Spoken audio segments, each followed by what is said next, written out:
You can sleep when you are dead.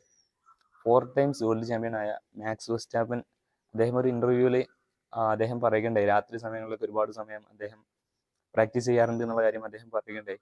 അപ്പോൾ ആ ഒരു സമയത്ത് ഇൻ്റർവ്യൂവർ അദ്ദേഹത്തോട് ചോദിച്ചു, നിങ്ങൾക്ക് ഉറങ്ങേണ്ടതെന്ന് ചോദിച്ചു. ഓക്കെ, അപ്പോൾ അദ്ദേഹം പറഞ്ഞ വാക്കുകളാണിത്. ആക്ച്വലി ഞാൻ ഇതിനെ കൗണ്ടർ ചെയ്യാൻ പോകുന്നത്. ഓക്കെ, സ്ലീപ്പ് വളരെ വളരെ ഇമ്പോർട്ടൻ്റ് ആണ്. ഒരിക്കലും സ്ലീപ്പ് സാക്രിഫൈസ് ചെയ്യാൻ പാടില്ല. എനിക്ക് തോന്നുന്നത് അദ്ദേഹം ആ ഒരു സ്പെസിഫിക് ഡേയിൽ മാത്രം സ്ലീപ്പ് സാക്രിഫൈസ് ചെയ്തിട്ടുണ്ടാവും. ഓക്കെ, അല്ലാതെ ഡെയിലി ഒന്നും അദ്ദേഹം സ്ലീപ്പ് സാക്രിഫൈസ് ചെയ്യലുണ്ടാവില്ല. ഓക്കെ, അപ്പം അതാണ് ഇതിൽ മെയിൻലി പറയാനുള്ളത്. ഒരിക്കലും നിങ്ങൾ സ്ലീപ്പ് സാക്രിഫൈസ് ചെയ്യാൻ പാടില്ല. ഓക്കെ, ഞാൻ എൻ്റെ എക്സ്പീരിയൻസിലാണ് ഈ ഒരു വീഡിയോ ചെയ്യുന്നത്.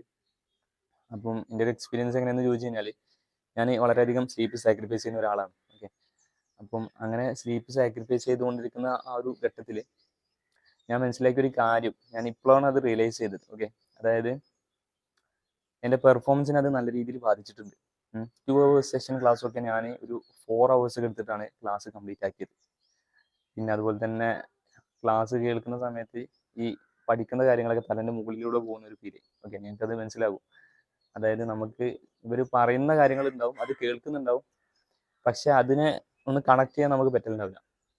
അപ്പം അതിൻ്റെ ഒരു പ്രശ്നം ഞാൻ മനസ്സിലാക്കിയ ഒരു കാര്യം സ്ലീപ്പാണ്, സ്ലീപ്പ് ഡിപ്രവേഷൻ ആണ് എന്നുള്ളതാണ്. ഓക്കെ, പിന്നെ അതുകൊണ്ട് തന്നെ സ്ലീപ്പ് വളരെ വളരെ ഇമ്പോർട്ടൻ്റ് ആണ്.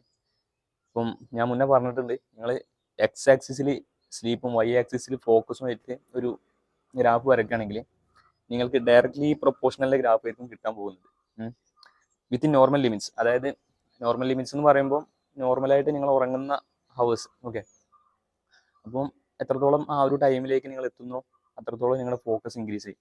ഫോക്കസ് ഇൻക്രീസ് ചെയ്ത് കഴിഞ്ഞാൽ നല്ല രീതിയിൽ നമുക്ക് പഠിക്കാൻ കഴിയും, പെട്ടെന്ന് പഠിച്ചു തീർക്കാൻ കഴിയും. കാരണം ഈ ഒരു സമയങ്ങളിലൊക്കെ വളരെയധികം ടൈമിന് വളരെയധികം ഇമ്പോർട്ടൻസ് ഉണ്ട്. ഓക്കെ, വളരെ കുറച്ച് സമയം മാത്രമേ ഉള്ളൂ. മാക്സിമം എല്ലാവരും പുഷ് ചെയ്യുന്ന ഒരു സമയമാണ്. അപ്പം ഈ ഒരു സമയങ്ങളിൽ നിങ്ങൾ ടൈം മാനേജ് ചെയ്തിട്ട് പഠിക്കുകയാണെങ്കിൽ നല്ലൊരു സ്കോറിലേക്ക് നിങ്ങൾക്ക് എത്താൻ പറ്റും. അപ്പം അതാണ് മെയിൻലി പറയാനുള്ളത്.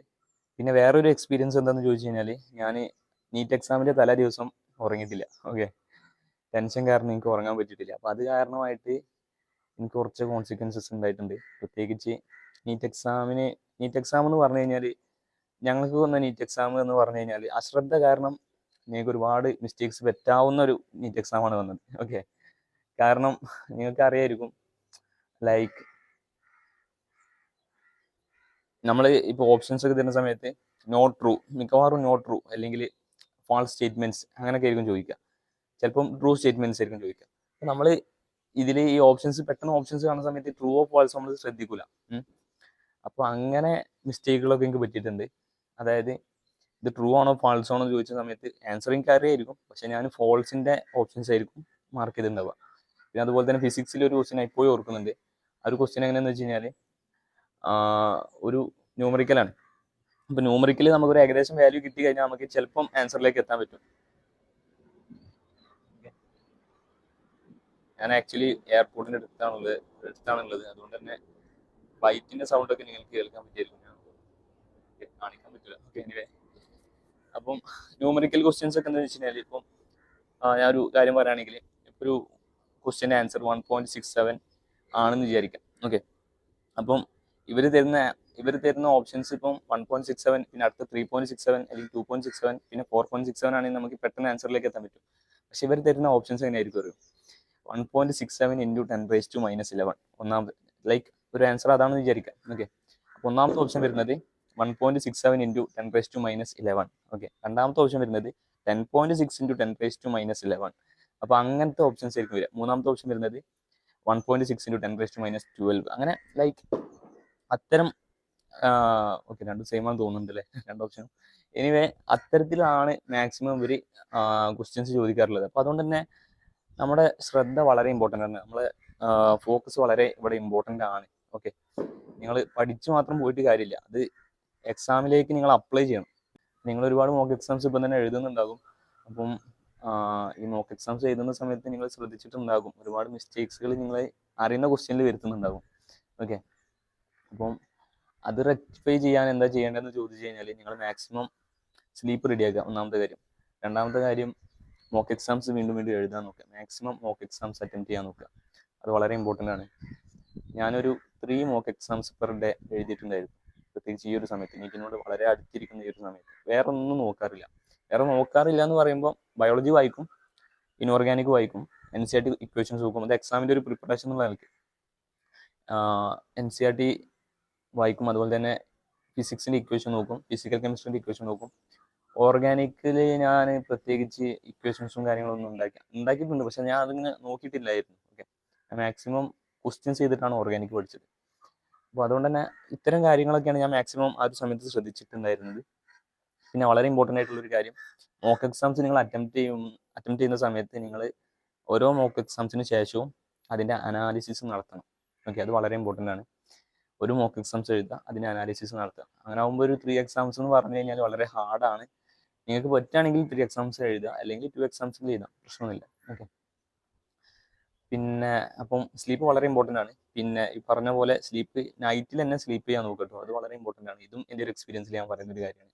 കാരണം ഞാൻ ഡേയിൽ സ്ലീപ്പ് ചെയ്ത ഒരുപാട് ദിവസങ്ങളുണ്ടായിരുന്നു ഈ നീറ്റിൻ്റെ സമയത്ത്. അപ്പം അതെനിക്ക് ആക്ച്വലി രണ്ടും സെയിം ആയ പോലെയാണ് എനിക്ക് ഫീൽ ചെയ്തത്. അതായത് നൈറ്റിൽ ഇപ്പോൾ ഒരു 7 hours സ്ലീപ്പ് ഞാൻ സാക്രിഫൈസ് ചെയ്തിട്ടുണ്ടെങ്കിൽ ഡെയിലി ഞാൻ ആ ഒരു 7 hours ഉറങ്ങും. ഐ മീൻ രണ്ടും സെയിം ആണ്. ഓക്കെ, പ്രത്യേകിച്ച് വ്യത്യാസമൊന്നുമില്ല. അപ്പോൾ ഏറ്റവും നല്ലത് നൈറ്റിൽ തന്നെ സ്ലീപ്പ് ചെയ്യുന്നതാണ്. ഓക്കെ, കാരണം ഒന്നാമത്തെ കാര്യം എക്സാം വരുന്നത് ഡേയിലാണ്.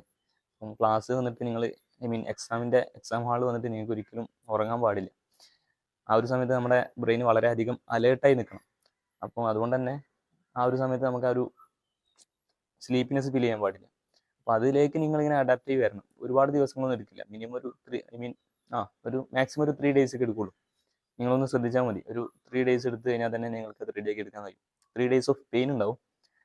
ഓക്കെ, ഒരു ഉറങ്ങാനുള്ള ഒരു ടെൻഡൻസി ഉണ്ടാവും, പക്ഷെ നിങ്ങളത് സാക്രിഫൈസ് ചെയ്യുക. ഓക്കെ, അതിലൂടെ ആക്ച്വലി നമുക്ക് സ്ലീപ്പ് ഷെഡ്യൂൾ റെഡിയാക്കാൻ പറ്റും. പിന്നെ ഒരു 7 to 8 hours എങ്കിലും സ്ലീപ്പ് ചെയ്യാൻ നോക്കുക. ബാക്കിയുള്ള സമയങ്ങളിൽ വളരെ ക്ലിയർ ആയിട്ട് പഠിക്കാൻ നോക്കുക. പിന്നെ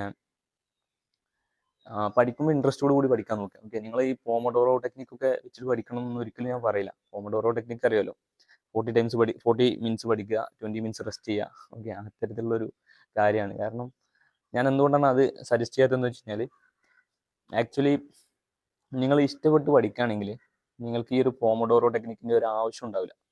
ഞാൻ മനസ്സിലാക്കിയ ഒരു കാര്യം, നമുക്ക് ഇൻട്രസ്റ്റ് ഉള്ള ടോപ്പിക്സ് പഠിക്കുകയാണെങ്കിൽ അതിൽ സമയം പോകുന്നത് നമ്മൾ ഒരിക്കലും അറിയില്ല. അപ്പോൾ അതുകൊണ്ട് തന്നെ നിങ്ങൾ 40 minutes അവിടെ പോയിട്ട് കട്ട് ചെയ്യണമെന്ന് ഒരിക്കലും ഞാൻ പറയില്ല. നമ്മൾ ആ ഒരു ഫ്ലോ സ്റ്റേറ്റിലേക്ക് എൻ്റർ ചെയ്ത് കഴിഞ്ഞാൽ പിന്നെ നോക്കണ്ട, നല്ല രീതിയിൽ നമുക്ക് പഠിക്കാൻ കഴിയും. മണിക്കൂറുകളോളം നമുക്ക് പഠിക്കാൻ കഴിയും. ഓക്കെ, അപ്പോൾ അങ്ങനെ പഠിക്കുക, സ്ലീപ്പ് ഷെഡ്യൂൾ റെഡിയാക്കുക.